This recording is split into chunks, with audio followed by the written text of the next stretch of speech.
Okay, someone was leaving last week, and as they were leaving, they said, "Richard, how do you define success?" Said, "You're doing this whole series on successful people, and everyone you picked was a billionaire." And she said, "Do you have to be a billionaire to be successful?"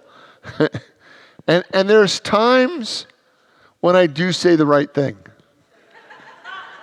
Right? At least it's close, right?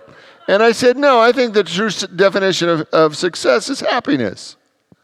And that when we find that thing that makes us happy, we tend to also become more successful because we're doing the thing that we love to do. And so, and I think she almost bought it as she was leaving last week, right? And so on this 4-part series, I've looked at 4 very, very, very successful people. Oprah Winfrey, she talked to us about intention and the power that we each have to set an intention in a moment and for our life, in an experience, to set an intention for what we want to be, what we want to create. And then the second week we looked at Warren Buffett, who really challenged us to love what we do. And if we're not loving it, what changes do we need to make internally to love what we do? And then last week we looked at Steve Jobs, who was very successful. And as we read last week, on his deathbed, he realized that he wasn't always a very happy man. And that to truly be happy, to truly be successful, we have to live a well-rounded life. And today, we're taking on one of my personal heroes. We're taking on Walt Disney. Because Walt Disney had his own definition of success. As you know, throughout the early 1920s, Walt Disney directed short animated movies. And in 1928, Steamboat Willie came out, which introduced the character of Mickey Mouse. And then by 1937, the Disney Studios created a series of 6 full-length animated features, and that was the first time that ever happened. Do you know what the first one was? Snow White and the Seven Dwarfs was the first animated full-length movie with Snow White and the Seven Dwarfs. And then it was Pinocchio and Fantasia, The Reluctant Dragon, Dumbo, and Bambi. Then the next first for Disney was in 1954. He created The Wonderful World of Disney, which was the second longest running television show in history. At one point it was called The Wonderful World of, do you remember what the other name was? The Wonderful World of Color. Remember, and that's when the color TVs came out, The Wonderful World of Color. And it was like a big deal. And then in 1955, he created theme parks. And theme parks, we're so used to having theme parks in our world, but in 1955, the only thing that came close to theme parks were either state fairs or carnivals. And he wanted to create experiences that for the whole family that really expressed family values. And in 1955, when Disneyland was created, it was a whole new thing. It was an experience like nobody had had before. And when you look at Disney's life, when you look at Walt Disney's life, there's a lot of very smart people. They talk about Disney's Big Five and the 5 qualities that allowed Disney to be successful. And people say, well, it's this purpose or priority, people, platform, or process. And they look at all the things that allowed Disney to be so successful. But I think what it truly was and why Disney had the impact on our world that he did was probably best conveyed in a song that was recorded in 1939 and released for Pinocchio, When You Wish Upon a Star. And when You Wish Upon a Star, the reason that song is so profound, it invites us to believe in magic again. And it makes some statements about possibilities that for 1940, we would just come out of a depression. We as a country, we had just come out of the Depression, and it was an opportunity for the people to believe again in the power of magic. The song was written by Lee Harline and Ned Washington, and it was sung by it was in the voice of Jiminy Cricket, but it was Cliff Edwards who actually sang the song. It was the opening and closing credits, and it became the anthem for Disney. It became the anthem for the Walt Disney Company, and it appeared in many films, and it was called the production logo. The Library of Congress deemed Edwards' recording culturally, historically significant and inducted it into the national records in 2009. The American film industry ranked When You Wish Upon a Star as the 7th of the 110 greatest film songs. There were 4 Disney songs that made the top 100. Someday My Prince Will Come, right? Can you hear it as soon as I say the title in your head? Someday My Prince Will Come from Snow White and the Seven Dwarfs. Beauty and the Beast from Beauty and the Beast. And Akuma Matata from The Lion King, ranked number 99. What's interesting to me is When You Wish Upon a Star, in Japan, Sweden, Finland, Norway, and Denmark, it's a Christmas song. And it has to do with the remembrance of the Star of Bethlehem. So I want to take you into this song, because as many of you know, it's one of my most favorite songs. And I'm going to just read the lyrics to you, and then I want to dive into them. So you ready? Here we go. When you wish upon a star, makes no difference who you are. Anything your heart desires will come to you. If your heart is in your dream, no request is too extreme.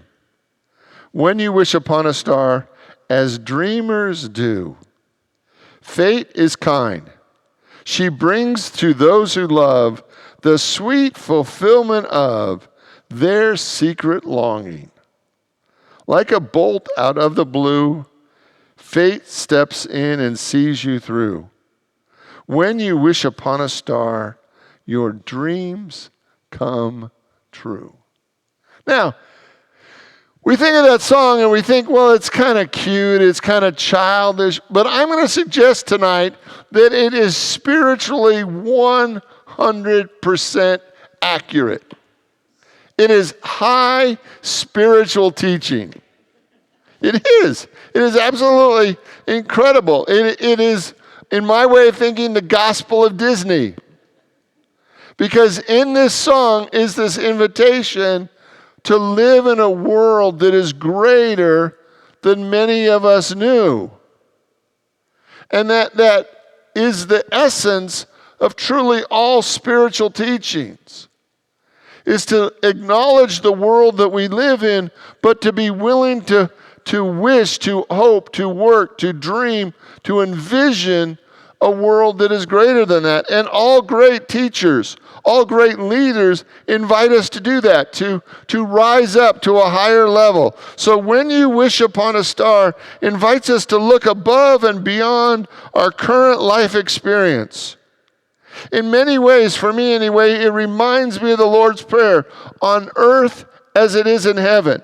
That there's this image, this possibility of what could be.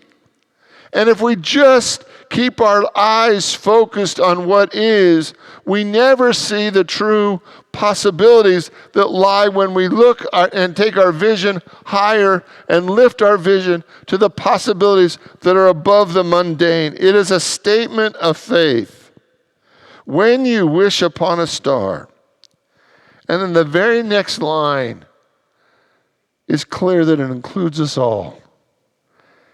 Makes no difference who you are. I've always loved that line. Because for me, that line is the promise that every little boy and every little girl has the ability to dream a bigger dream than they've known before. That no matter who you are and where you are, you can allow your vision to rise higher because it makes no difference who you are. That, that no matter how big your vision is, it doesn't matter who you are. And that for many of us, we have wanted to believe that statement with all our heart.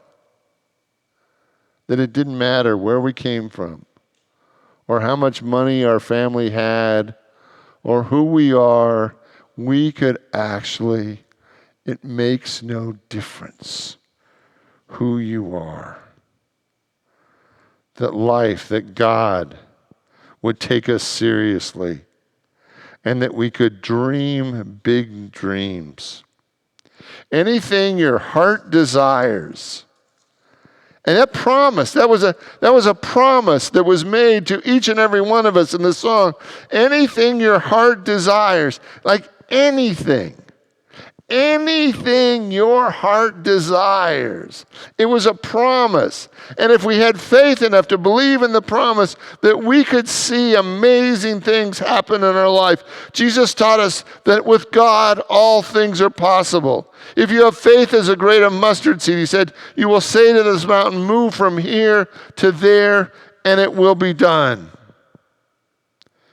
Anything your heart desires will come to you. Have faith, boy. Have faith that no dream is too big, that no possibility is too great, that if you're willing to dream, it will come to you. If your heart is in your dream. I love that. Right? That this is the only caveat in the whole song. This is the caveat that says, if you dream big, if you look up to your star, your heart has to be in your dream. Now, what does that mean? That you have to put your full self into it. That there has to be a commitment to the process. That you can't go halfway. You can't just kind of wish for it. You have to be willing to put your heart into that dream and be fully committed to the execution of that dream if that dream is going to become a reality. And how many times have we had a wish or a longing or a desire, and yet we never made the commitment to move into that dream fully and completely and watch that dream become a reality. If your heart is in your dream, no request is too extreme. You know, for me, every time I walked through the gates of Disneyland, that promise became true again. You know, Walt Disney never called Disneyland Disneyland. He called it the Magic Kingdom. For him, it was a magic kingdom where all these kingdoms resided, the future land, the frontier land. All these kingdoms were kingdoms of magic where you could come and dream and experience a life that was greater. And he made sure that it was impeccably clean. And that everything would work, and it would work exactly the way it was designed. And no expense was too much. You know, one of the great memories I have of my childhood is that every so often, when my mother could afford it, you know, I'm so old that when I was a kid, Disneyland had tickets. Anybody remember that?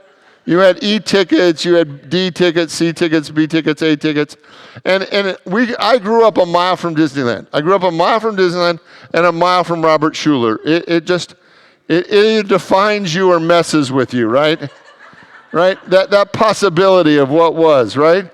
So those summer days when my mother had a little extra in the budget, she would send my brother and I to Disneyland. And she would pay the $3.50 because that's how much it cost to get in. $3.50. I really am that old. $3.50 to get into Disneyland. She would give us one ticket that would get us on Tom Sawyer's Island. And she would give us a bag for our lunch and a dime if we needed to call her. And she would drop us off before the park even opened, outside the gate. We knew that we had to be back out of the front gate by 5:30 as my dad was coming home from work, and he would swing by and pick us up. And we would spend all day running through Tom Sawyer's Island with the threat that if security called her, we wouldn't get to ever do it again. So every time she had the $3.50 for me and the $3.50 for my brother, she would send us to Tom Sawyer's Island. I was years older when I realized that my best day all summer long was also her best day all summer long. Right? That I thought that scrimping for that $7 for my brother and I to go to Disneyland for the day, I thought that was for us. I think very little of it was for us. I think she wanted a day off from her boys, and she knew that we couldn't get into too much trouble for $7, that it was worth it to her every time. No request is too extreme. When you wish upon a star, as dreamers do. See, this is that line where in our rational mind, it's like, do I want to be a dreamer? No, I want to be a doer. I want to be someone who makes things happen. But the reality is that if you have a dream, it inspires you to get up every morning and be about that which you need to be about. Faith is kind. See, this is this invitation in this song that for many of us changes our worldview. If you look at all the Disney movies, there is an aspect of every Disney movie that seems very unkind and very unfair. There is. In every Disney movie, there's an aspect of the hero or the heroine who is being treated wrong by whomever, and it is very unfair. It looks so unright. And yet there's this theme that fate is kind. That whatever is placed in front of you that looks so unfair and unright, inappropriate, bad, awful, terrible, the hero or the heroine, through the course of that movie, overcomes it and learns to be greater than the challenge that was placed before them. Fate is kind. She brings to those who love the sweet fulfillment of their secret longing. Like a bolt out of the blue, fate steps in and sees you through. When you wish upon a star, your dreams come true. So here's my question tonight. What is your tolerance for magic? I mean, really, what is your tolerance for magic? Because magic demands that we move beyond just our rational thinking and allow us to experience that which we can't always articulate, that which we don't always understand. Like that we were created in the image and likeness of God. There's a part of us that cannot rationally understand that. To truly embrace the idea that we are all created in the image and likeness of God, that's not a rational thought. I mean, we can think it and we can write it and we can talk about it, but to truly experience the full capacity of what that statement means, it's magical. It doesn't make sense. How can that be? That each and every one of us was created in the image and likeness of God when all too often we look so dorky. Like, that is the challenge before us. Can I really be all that and still be all that? It's magic. There is magic in every soul. There is magic within you that's always been within you. That is your essence. It is your power. It is your beauty. It's what makes you so amazing. And when we remember our magic, when we live our magic, our life is different. It's radically different. And you can see it in someone when they're living their magic. I mean, there's something about them that you just want to move toward them because you want their magic to awaken your magic. When somebody is truly living their magic, there's something so wholly wonderful about it. Gautier said this, magic is believing in yourself. If you can do that, then you can make anything happen. Norman Vincent Peale said it this way, there is real magic in enthusiasm. It spells the difference between mediocrity and accomplishment. So on this last very successful soul that we're talking about tonight, I want us to look at what is your ability to own your own internal magic. What is the ability that you have to unleash all the God, all the good that has been within your soul from the beginning? The obstacles, the hardships, the disappointments, they are not here to squelch your magic. They're actually here to release it. That there is greater magic in all of us. And those individuals that remind us of that, help us to discover that, actually help set us free. I am magical. Will you say that with me? I am magical. One more time. I am magical. One more time. I am magical. It's true. It's always been true. And I bet you can look back in the times in your life where you didn't believe that you were magical, and those were some of the lowest points in your life. And the times when you believed that you were magical, how much your soul soared in those moments. That there are those individuals that come into our world and they remind us that we were born to be magical. And it takes a great deal of faith to not think they're nuts. But the truth is, we were all created in the image and likeness of God. We were all created to be magical. Will you pray with me? I invite you to open your mind, your heart, your soul to the activity of God. And I want you to feel into the magic of your soul. I want you to feel that magic that is within you. And I want you to give yourself permission to let your magic come out, to live it, to express it, to be it, to be this magical expression of the divine, to sparkle with God. To let all the goodness and light and joy and peace and abundance that is within you to shine bright. That you are created in God's image and in God's likeness. And you really are all that.